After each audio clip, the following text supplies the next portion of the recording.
Good morning, good afternoon, good evening, wherever you are in time and space when you're watching this. Happy motherfucking New Year. We're in 2021 now. We made it. And, you know, I'm I'm thinking of there's a scene in The Simpsons. Actually forgot the episode, which is weird because I'm an early Simpsons super fan. Maybe it'll come to me later, but there's this um, there's this episode of The Simpsons where at the end of it, the family is kind of looking out, and they are discussing, they're reviewing like the end of the episode, and Homer says to Marge, "I don't get it. Is this a good ending or a bad ending?" And then Marge says, "It's an ending. That's enough." And that's kind of how I feel about 2020 in general. Um, I the important thing is that we have made it, and it's also an opportunity for us to think about endings differently. What purpose endings serve, because ultimately they don't, totally wipe away the things that have happened. I mean, if we think about it just logically speaking, in terms of how we understand time, what is different about today truly than yesterday, especially when if we choose to take a critical eye towards the Gregorian calendar in general. For one, it's very, very strange to have the beginning of a new year start in the middle of hibernation winter period. But even so, thinking about like what we carry into the new year and what things stay the same helps us understand how to better approach the new without bypassing, spiritually bypassing, emotionally bypassing, without bringing undue judgment to ourselves, without bringing unrealistic expectations into the new year, and what may come from there. I did some writing this week about Judgment, which is card number 20 in the tarot, and thinking about Judgment as part of the story for 2020 as well. So 2020, the cards for 2020 were the Emperor and Judgment. In my class, You Are the Spell, Light Work for Revolution, I talked a lot about my last class, the one that I had this week on Monday. I talked a bit about the Emperor, how that defined 2020, and looking forward to the Hierophant being the card for 2021. But I wanted to spend today speaking specifically about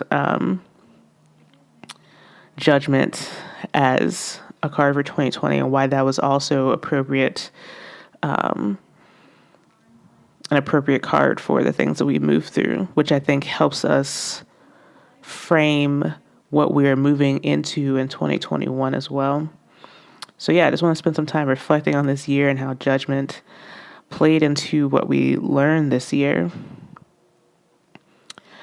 Judgment as part of this year feels like there's been a reckoning of some sort.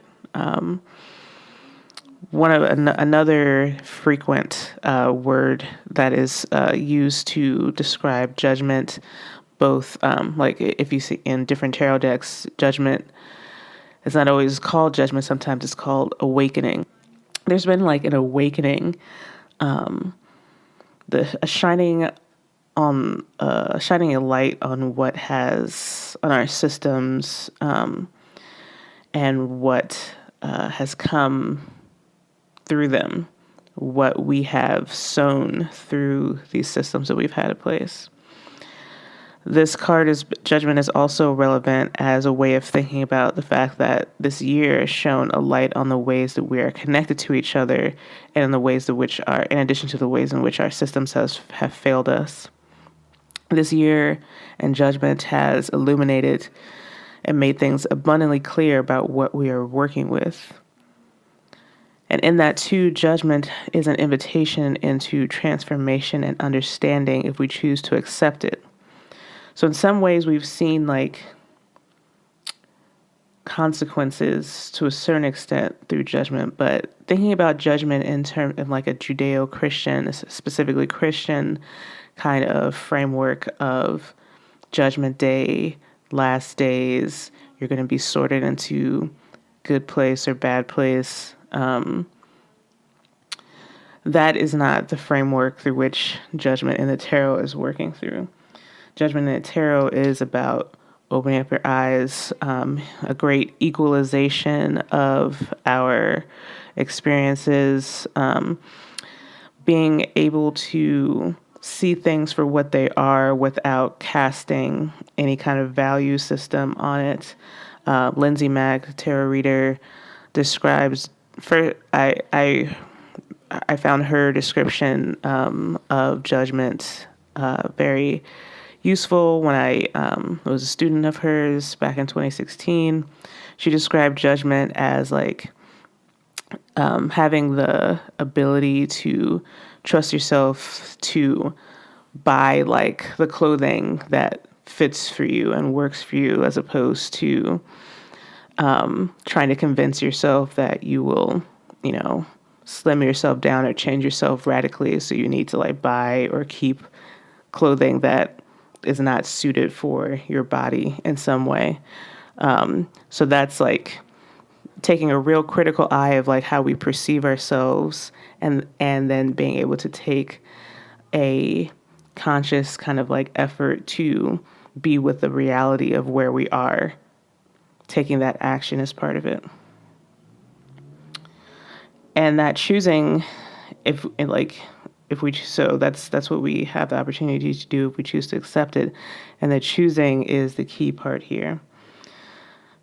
Will you be available with open arms to that reality, or are you resistant to it in some ways? Do you stay closed off and dead in your old ways, or do you allow yourself to awaken to new possibilities, to allow yourself to be vulnerable and open, to allow yourself to integrate new truths, and in the process be transformed and awakened anew? And this awakening helps level the playing field as well.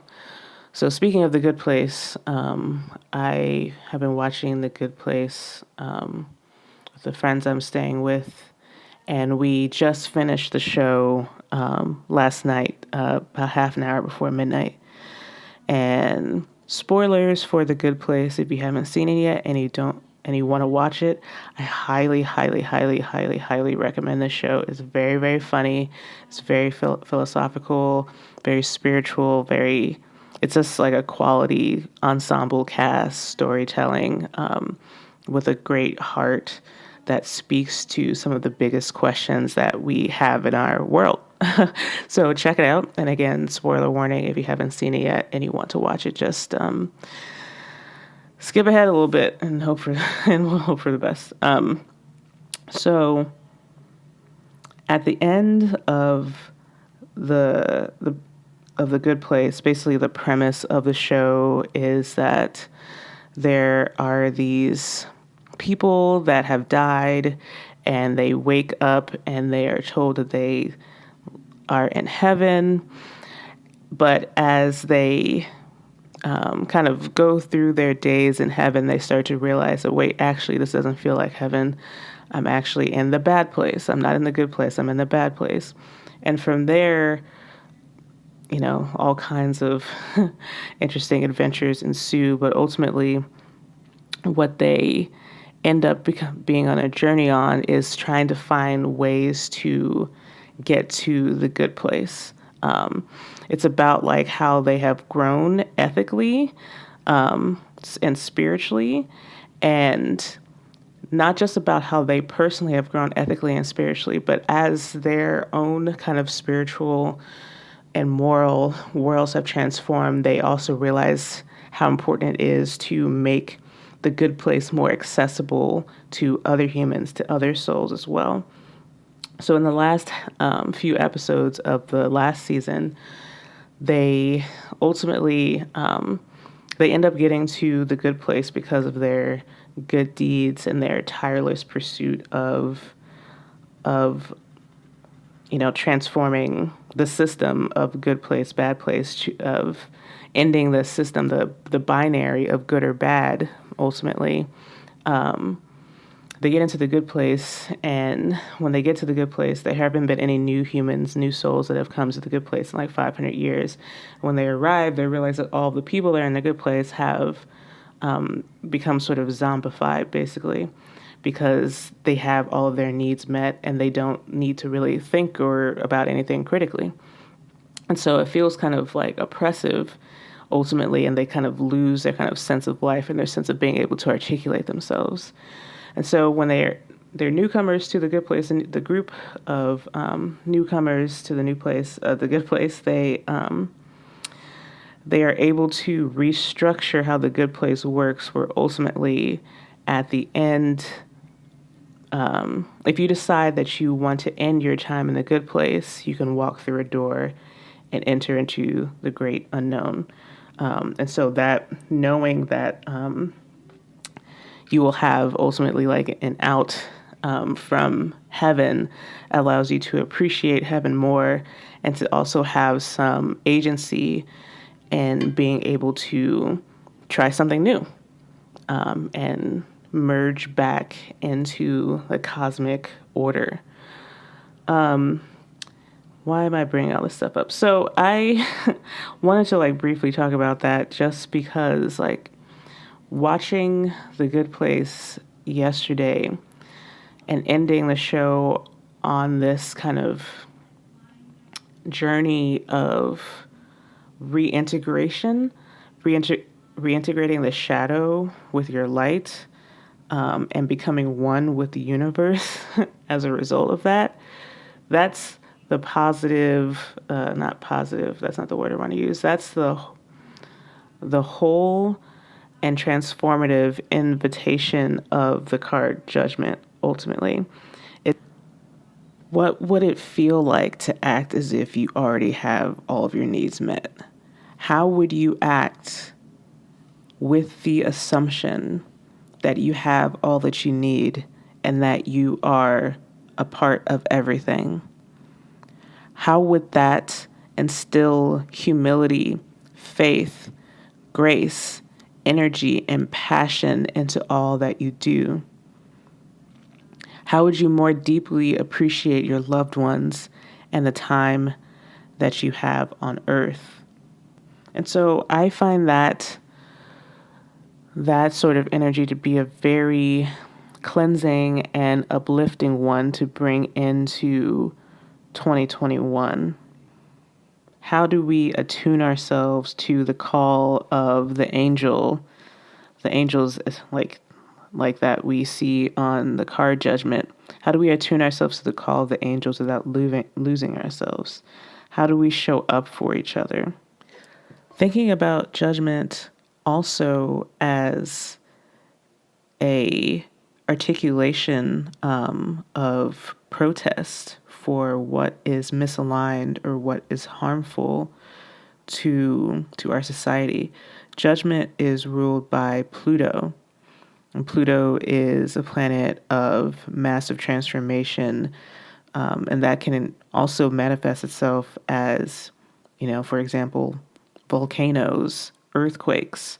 And I see righteous protest, social justice protest as being in alignment with that kind of judgment energy.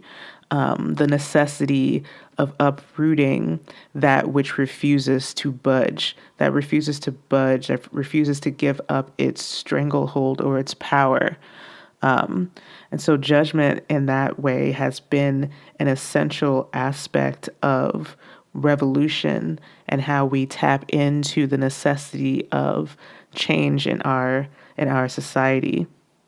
So that brings to mind the lesson of the Hierophant, the card for 2021, about refusing to give up your power to an external authority, that is not working in your best interest, of of choosing to take action when our institutions fail us.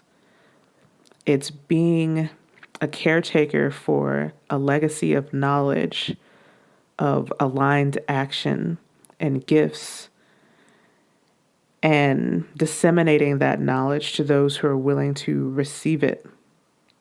It's leading by example, by speaking our truths and our needs and sticking to them, not abandoning them because they are hard or because they will help another person. It's coming back to the question that I asked earlier this year in some of my writing. If I do not tell my story, who will? These things align us to the knowledge of the responsibility of conscious existing.